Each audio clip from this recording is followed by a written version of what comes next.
When ESTIM is calculating speeds and feeds for a cutting operation, it needs material cutting data.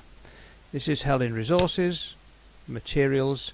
It is not extra cost type cost of materials, that's down here, but this is just the cutting data for materials. Here we've got a series of materials that come with the system. They're not fully populated, but they're reasonably comprehensive in order to create new ones in addition to these, or change the figures. Let's have a look at mild steel. In the section here we've got the different applications or cutting conditions. We've got carbide and high-speed steel. If we go to milling, we've got a slightly different array of parameters, and again 2 types of tool. If we go to turning, it's slightly different diameters and a different arrangement of tools. Now these are generic tool types. There are in addition tools that you can specify which can be based on carbide and then have overrides on them, or they can have specific speeds depending on how you use them. If you want to keep a tool that can be used on different materials, then it's best to let it relate back to the material cutting data. Right, let's have a look at the other sort of information we've got here. We've got a machining power factor. This is a figure that's taken from the MetCut book, or the Machinability Data Handbook, and it is cubic centimeters per kilowatt per minute. So it's a function of the hardness. If it's a soft material, you can take more cubic centimeters. If it's a harder material, you can take less. So aluminium would be a big number, and tough steel would be a small number. This one's mild steel, I think we said it was. Yes, mild steel. And that's a basis for your ratios. The cutting speeds are diameter dependent.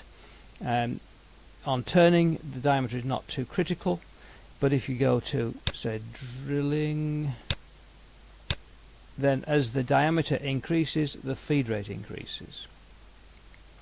You have roughing and finish conditions where that would normally apply.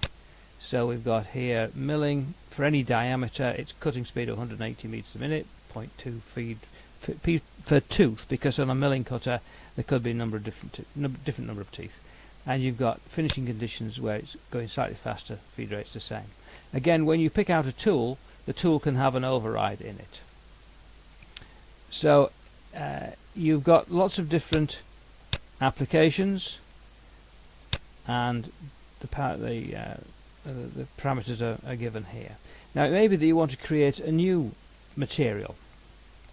So you go to headers, and you can click new and put in the material data from scratch with no predefined values, or else you could take a previous material and copy it. So you go to edit, copy, and we'll say we're going to take the mild steel one, and we can copy it to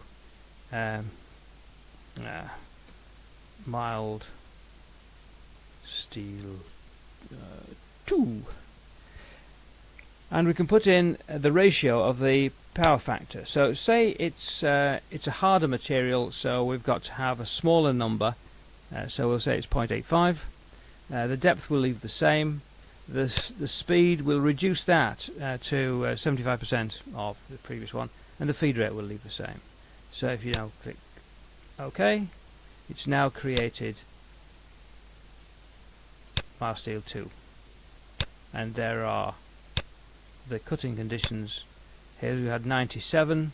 If you go back to mild steel, we had for drilling 130. So that's how you can create a new material from an existing one. So that's how you make cutting data for the materials.